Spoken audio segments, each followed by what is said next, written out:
간호사 국가고시 합격에 가장 확실한 길. 대방열림의 특강은 다릅니다.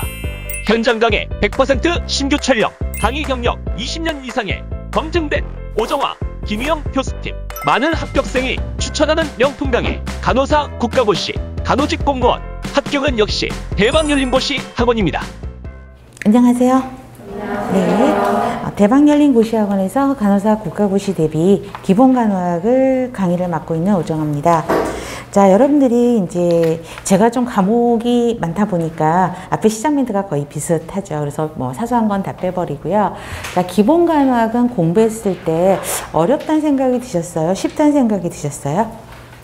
말 그대로 간호학에서의 기본을 물어보고 있는 거죠. 그렇기 때문에 우리가 환자에게 제공되는 간호 행위와 관련된 기본적인 거를 묻고 있는 과목입니다. 그래서 실제 우리가 여러분들이 이제 학생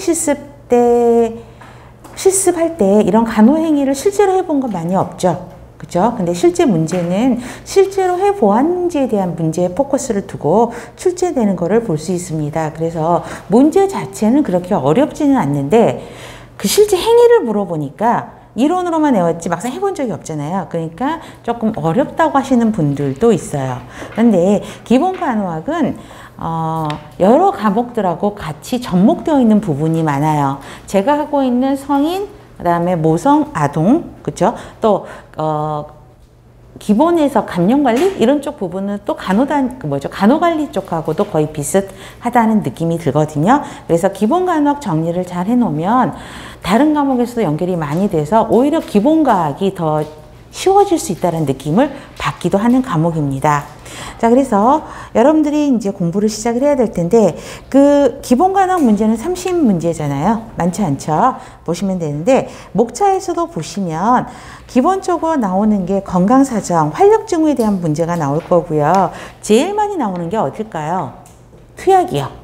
그죠? 그 다음에 투약에서 뭐 경구약, 주사약, 투약하는 방법 있죠. 이런 데서 굉장히 비율이 높고 실제 계산 문제도 거기서 많이 나오고요. 그 다음에 산소화 문제, 그 다음에 활동과 운동 요구 이런 쪽에서 출제가 많이 되니까 그쪽을 더 참조 많이 하시면 좋겠습니다. 이번 수업 역시 다른 과목하고 똑같이 3시간씩 6회, 총 18시간으로 진행될 예정입니다.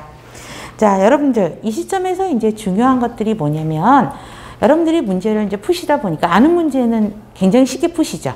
그렇죠? 근데 그런 문제들은 반복해서 푸실 필요가 없어요. 오히려 틀린 문제를 반복해서 왜? 틀린 문제는 자주 틀리는 경향이 있기 때문에 개념을 확실하게 정립하지 않으면 또 틀리거든요. 그래서 틀린 문제를 내 것으로 만드는 과정이 굉장히 중요하고요. 그다음에 답가지 문항을 보셔도 왜 그게 틀렸는지를 알아야 그 다음번에 안 틀리겠죠. 그래서 답을 맞는 게 중요한 게 아니라 틀린 문항에서 왜 틀렸는지 그 원인을 찾는 게 더 중요하다고 생각하시면 될 것 같습니다. 자, 그러면 제가 할 일은 여러분들에게 굉장히 소화하기 쉽도록 아주 맛있게 반찬을 차려서 여러분들 앞에다가 식당 딱 반찬을 차려놨어요. 그러면 여러분들이 그거를 잘 씹어서 소화시키면 되겠죠. 그죠? 그 씹는 역할을 여러분들이 하는 거예요. 그 씹는 역할이 뭐다? 다른 말로 하면 암기를 해주셔야 되는 거죠. 그래서 가끔 가다가 어떤 학생들을 보면 못 씹어요. 그렇죠? 너무 많이 들어와서 못 씹을 수도 있긴 하지만 너무 급한 마음에 급하게 막 하다가 보면 어떤 일이 벌어지죠? 체하죠. 체해서 구토 현상들이 일어나잖아요. 그래서 그렇게 뱉어버리시는 학생들이 있는 거를 가끔씩 보게 됩니다. 그래서 아직은 시간이 많이 있으니까 여러분들 아주 맛있게 차려놓은 반찬들을 천천히 드시면서 씹어가면서 소화시키는 과정은 여러분의 노력이라고 저는 생각을 해봅니다. 하실 수 있으시라고 생각을 하고요. 자, 기본간호학 문제를 들어가 보도록 하겠습니다. 자, 그러면 527페이지 보세요. 자, 활력증후에 대한 내용들이 나옵니다. 그래서 1번 문제가 체온에 대한 내용들이 나와서 체온을 정리했습니다. 옆에 유인물 같이 놓고 보시기 바랍니다. 자, 체온 측정 부위죠.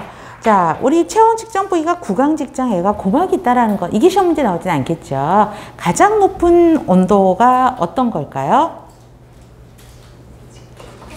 직장이죠. 그쵸? 그래서 그러면 가장 낮은 거 액화. 그래서 외울 때 이렇게 외우셔도 되죠.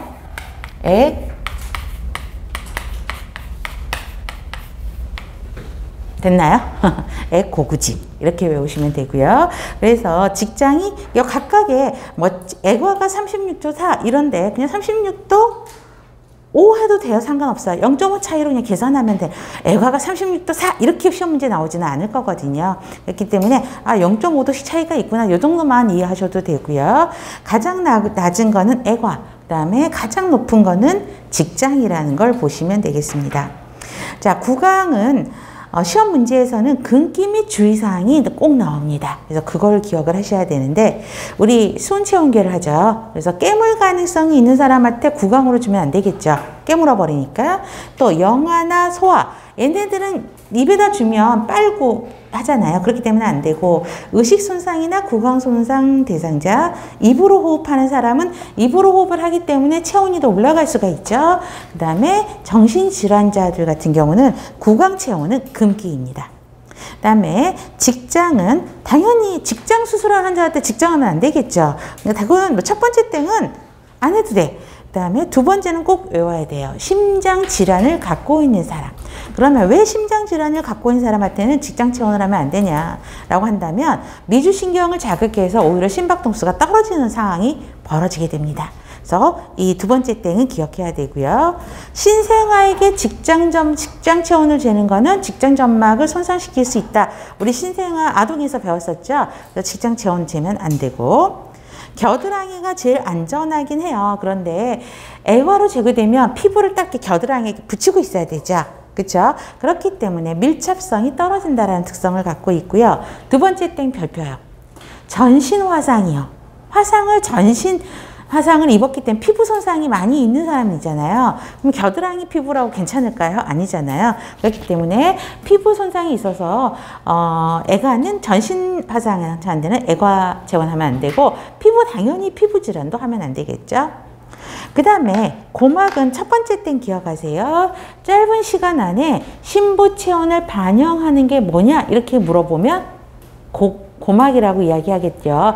그런데 재는 사람들에 따라 좀 차이가 있고요. 그 다음에 웨이도 상태, 귀지가 얼마나 깊숙이 넣느냐, 겉에만 재느냐에 따라서 차이가 있긴 하는데 이런 정확도가 조금 떨어진다라는 단점이 있습니다. 구별하시면 되고요. 그 다음에 영향을 미치는 요인이라고 되어 있어요. 그러면 체온에 영향을 미치는 요인, 맥박에 영향을 미치는 요인, 혈압에 영향을 미치는 요인, 호흡에 영향을 미치는 요인 다 나옵니다. 각각의 항목별로. 근데 여기서 시험 문제 빈도가 굉장히 높아요. 그래서 체온에 영향을 미치는 요인 머스트로 갑니다. 자, 신생아 체온은 그렇게 봐도 안 되고 영아하고 노인 보세요. 영아는 생리적 기전이 미숙해서 체온 조절 기능이 미성숙하죠. 그래서 체온 조절이 잘 안 되죠. 노인은 체온 조절 능력이 떨어져 있죠. 그래서 저체온이 있을 수 있습니다. 저희 어머님이 이제 그 캔서 수술을 받으시고 이제 집에서 이제 자꾸 추워하셨나 봐요. 그래서 이제 저희 어머님을 저 여동생이 이제 아직까지 그 친구가 시집을 안 가가지고 이제 친정어머니 곁에서 같이 살고 있죠. 그런데 이제 그 여동생이 엄마한테 이렇게 말했나 봐요. 엄마가 자꾸 춥다, 왜 춥지? 막 이러셨나 봐요. 다른 증상은 하나도 없었는데 여동생이 그 이야기를 하셨대요. 엄마 암 환자잖아. 그래서 추운 거야. 이렇게 이야기를 한 거예요. 그런데 제가 하루는 전화를 했는데 추워 엄마? 엄마 좀 추울 수는 있지. 나이가 좀 있어서 그랬더니 여동생이 자기가 암 환자라고 그래서 춥다 그랬대요. 그래서 내가 암 환자여서 마음이 뭐가 문제가 있어서 추운 거니? 한기가 짙고 드는 거니? 그렇게 물어보시더라고요. 딱 그 말을 듣는데 저희 여동생이 엄마한테 잘못된 정보를 주신 거죠. 그렇죠? 물론 혈액계 질환이나 이런 빈혈이 심하신 분들은 저체온, 약간 체온이 더 많이 떨어지긴 하는데 저희 어머님 질환은 상관이 없거든요. 노인은 일반 성인에 비해서 체온 조절 능력이 떨어집니다. 그래서 약간 저체온 증상이 있죠. 그래서 보시면 됩니다. 그 다음에 호르몬이요. 호르몬의 변화가 여성이 더 심하죠. 그렇죠? 그래서 여성이 남성에 비해서 체온 변화가 훨씬 더 심하게 나타납니다. 또 특히 배란기요. 그 다음에 폐경기의 호르몬 변화로 인해서 체온의 변동을 야기합니다. 자, 배란기에는 어떤 호르몬의 변화로 체온이 약간 상승한다? 우리 모성에서 배웠죠? 프로게스테론. 그 다음에 폐경기에는 어때요? 에스트로겐이 중단이 되면서 얼굴이 자꾸 화끈거리고 그러니까 폐경기의 증상을 보이게 되죠. 그래서 이제 저도 그런 단계가 돼서 저는 굉장히 화끈거리고 덥거든요. 똑같이 이렇게 있는데도 남편이랑. 그런데 남편은 오히려 지금 에어컨 키는데도요, 남편은 되게 춥다고 자꾸 끌려 그러는데 저는 자꾸 에어컨 켜도 덥다 자꾸 이렇게 이야기를 하거든요. 물론 비만인 특성도 있긴 하지만 그 여성의 호르몬 때문에도 그렇습니다. 그래서 체온의 변동을 야기한다고 보시면 되고요. 자, 여기 또 나오죠. 프로게스테론 동그라미. 그래서 이거는 뭐 오송에서도 나오지만 기본에서도 나온다라고 보시면 되고요. 우리 그때 0.5도씨 정도 올라간다라고 외우면 된다 그랬죠? 보시면 돼요. 그 다음에 아침에가 높아요? 오후에가 높아요? 그렇죠. 그건 안 외워도 되겠죠. 새벽이면 해도 안 떴을 때니까 당연히 낮죠. 그 다음에 스트레스를 받으면 교감신경계가 활성화가 됩니다. 그래서 체온이 올라가게 되죠. 그 다음에 환경 때문에도 영향을 미치고요. 자, 외부 온도가 체온 조절 영향에 미치게 되죠. 최근에 어제도 그렇고 이번 주는 굉장히 덥다 그러더라고요. 어느 지방이 39도까지 올라갔다면서요. 어제 뉴스를 보니까. 그래서 그 온열 증상으로 쓰러지시는 분들이 계시나 봐요. 그래서 그런 환경도 영향을 많이 미치게 되고요. 그 다음에 당연히 운동하면 체온 올라가죠. 그 다음에는 없네요. 자, 그러한 것들이 영향을 미치는 요인입니다. 그래서 그 부분은 꼭 기억을 하셔야 됩니다. 자, 그러면 1번 문제 볼게요. 체온 조절의 중추는 시상하부다. 맞습니다. 그래서 시상하부 동그라미 하세요.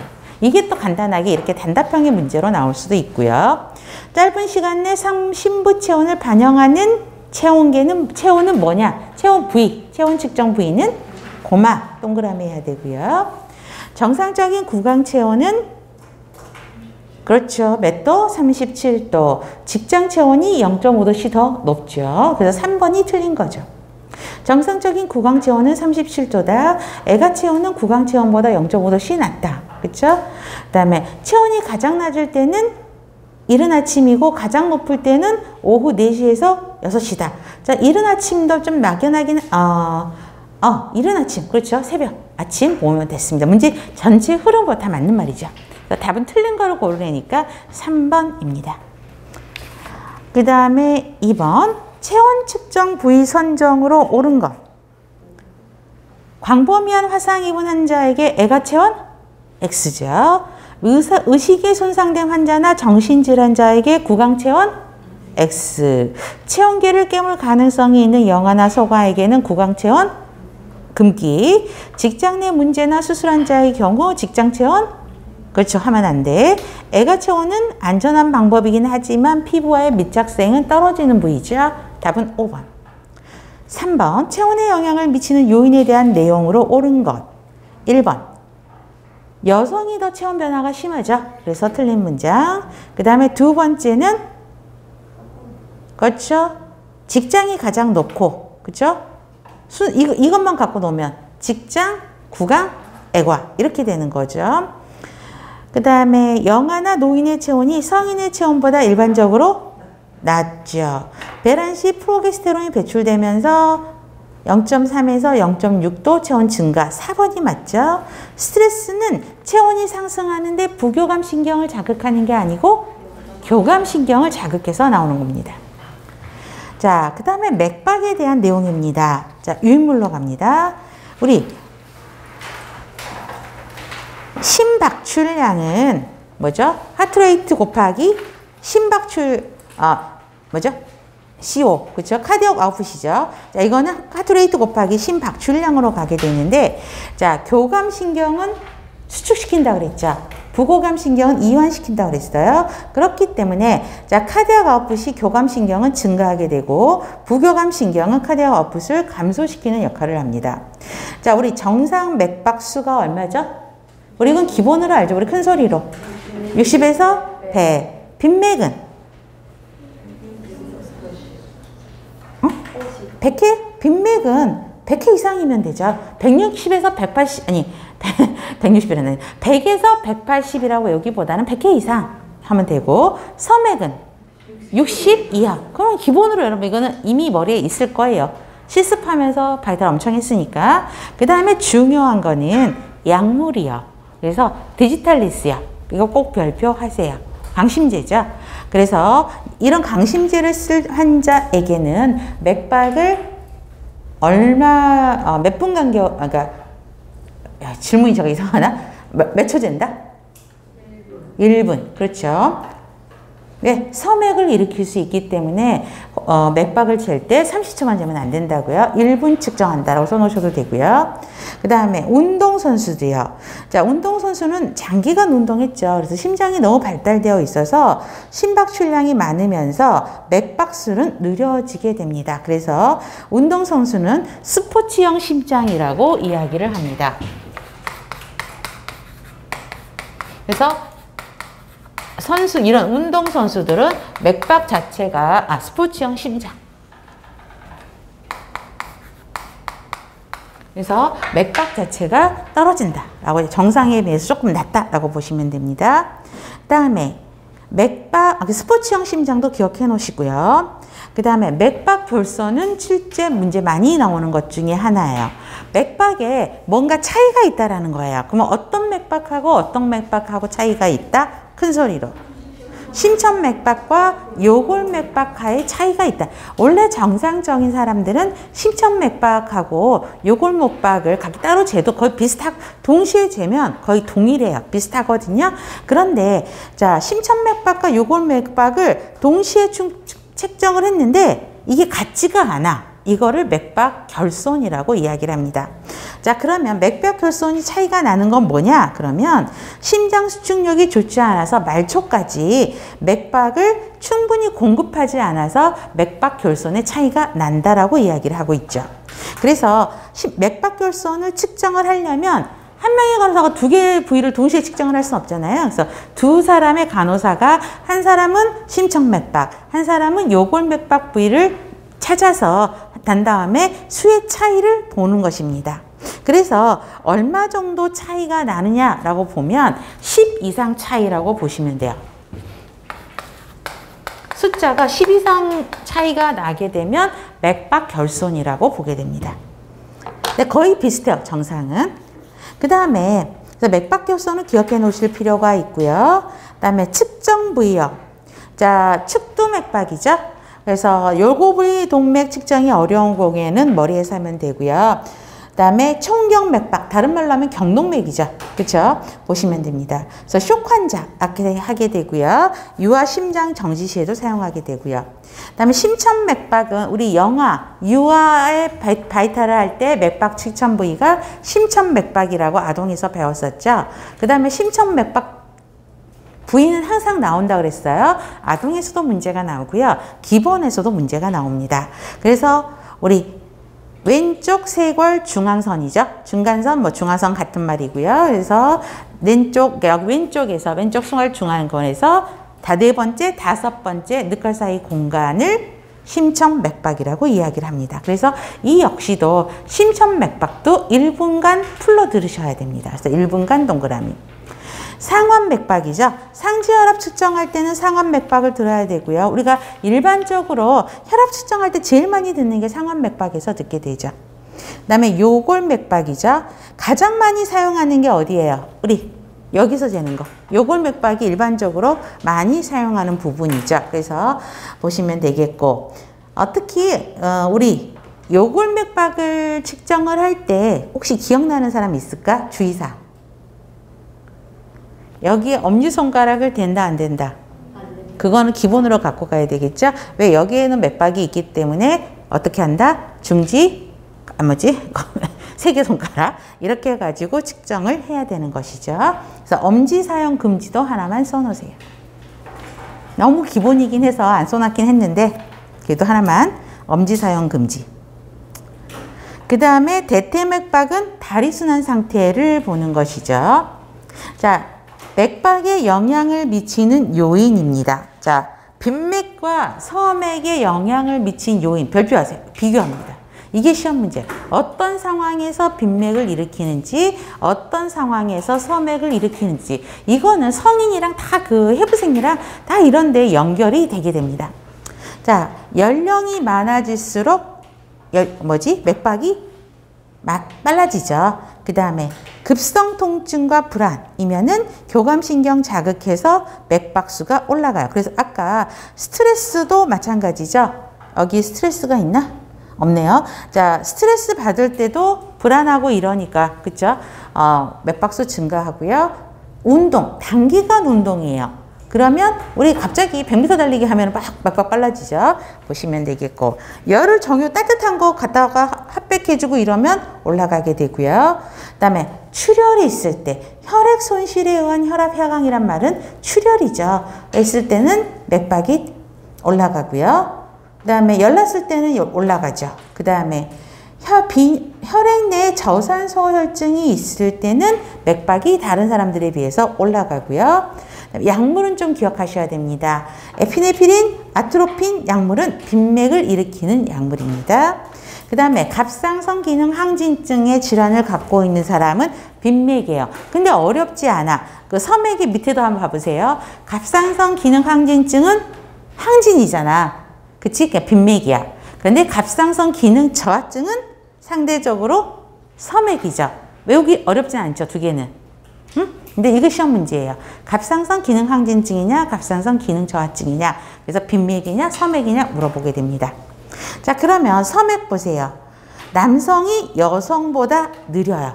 그 다음 체격과 체형, 키가 크고 마른 사람이 키가 작고 뚱뚱한 사람보다 느리게 갑니다.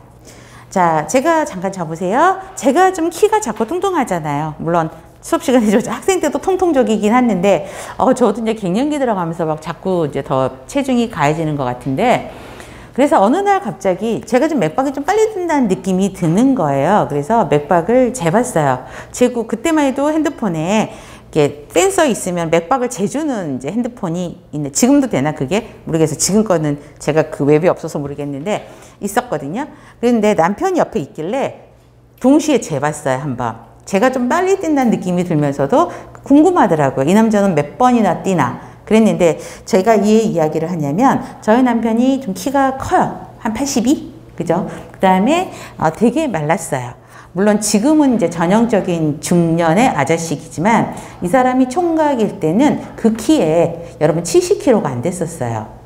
그러니까 생각을 해보세요. 롱다리에 삐쩍 마른 사람.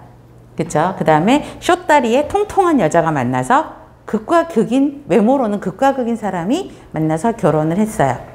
근데 저희 애들이 특이하게 나왔어요.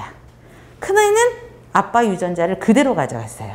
근데 문제는 아빠의 좋은 점, 롱다리와 엄마의 비만 인자가 합쳤어요. 그러면 큰애는 키가 아까 제가 수업 시간에 185인데 거의 90에서 100kg 해요. 특이한 거, 군대 갔는데 더 쪄서 나왔어요. 하여튼 그러니까 집에 가면 산적이 하나가 있는 게 제일 큰 놈이에요. 근데 둘째는 키가 작다고 제가 말씀을 드렸잖아요. 엄마의 숏다리하고 아빠의 마른 인자가 만난 거예요. 그러니까 어깨도 굉장히 작고 말랐어요. 그래갖고 어떻게 그 다음에 알러지 있는 거랑 성향이랑 저랑 똑같아요. 가끔 가다가 너무 저를 보고 있는 듯한 느낌이 들거든요. 이제 농담 삼아서 어떻게 유전자가 이렇게 섞이냐라고 제가 얘기를 했는데, 중요한 거는 키가 크고 마른 사람이 저같이 키 작고 뚱뚱한 사람보다 느리다고요. 그래서 저희 남편은 맥박을 하는데 60 정도밖에 안 나와요. 너무 좀 이렇게 너무 푹 쉬고 있다. 잘 때 재면 한 50 얼마밖에 안 나와요. 근데 저는 80 얼마밖에 뛰거든요. 그러니까 막 흥분하면 90박 올라가요. 그래서 처음에는 제가 병 있나? 막 이랬었거든요. 근데 절대 그게 아니라는 거죠. 그렇죠? 기본적으로 여자가 더 빨라요. 그 다음에 키가 작고 뚱뚱한 사람이 더 빠른 거죠. 그래서 보시면서 정상이지 이렇게 보셔야 돼요. 그 다음에 아까 두 번째 빈맥에서 급성 통증과 불안은 빈맥을 일으킨다 그랬죠. 그런데 조절되지 않는 심한 통증과 만성 통증이요. 그렇죠? 우리 이거 성인에서 했었지 않을까요? 그렇죠? 그래서 이 사람 계속 통증을 갖고 있어요. 그 다음에 만성 통증이기 때문에 얘네들은 부교감 신경을 자극해서 오히려 맥박을 떨어뜨리는 역할을 하게 됩니다. 구별하셔야 되니까 말씀을 드린 거고, 단기간의 운동은 빈맥이에요. 그렇지만 장기간의 운동, 여기서 장기간의 운동은 스포츠형 심장을 이야기를 하는 거거든요. 그렇기 때문에 서맥을 유발합니다. 그 다음에 연령 증가 시 죄송해요. 여기 빈맥 위에서 아까 빈맥 연령에서 자 연령이 증가 시 맥박이 느려진다. 서맥에 또 나오긴 했죠. 그런데 여기서 연령 증가 시는 유아에서 어른으로 올라갈 때는 맥박이 올라가게 되죠. 근데 성인에서 노인으로 들어가게 되면 맥박이 조금 떨어져요. 그 차이를 보시면 돼요. 그래서 서맥에서 연령은 연령 증가 시 맥박이 느려진다는 것은 성인에서 노인기로 넘어갈 때를 이야기하고 있습니다. 그 차이예요. 그 다음에 약물은 변표하세요. 강심제 디지탈 리스가 서맥을 일으킨다라는 거 기억 꼭 하셔야 되고요. 똑같죠. 디지탈 리스가 결국은 강심제 종류죠. 그 다음에 갑상선 기능 저하증이냐 갑상선 기능 항진증이냐에 따라서 빈맥, 서맥 나눠지게 됩니다. 그거 구별하시면 됩니다. 그러면 4번 운동선수에게 있어서 서맥이 나타나는 이유 바로 나와야지. 4번이죠. 장기간의 운동으로 심장이 발달하여 심박출량이 많기 때문이다. 맞습니다. 자, 25번 20세 남자가 오토바이 사고로 응급실로 왔는데 출혈 심하고 의식이 없어요. 호흡도 없어요. 맥박 측정 부위. 자, 그렇죠. 이 사람이 가장 핵심이 뭘까? 의식하고 호흡이 없대요. 자, 블리딩이 너무 심하니까 쇼크에 빠지면서 의식하고 호흡이 없는 거죠. 그러면 가장 좋은 측정 부위가 경동맥이죠. 왜요? 경동맥은 중심순환하고 거의 가깝게 위치하고 있기 때문에 가장 잘 만져지는 부위가 경동맥입니다.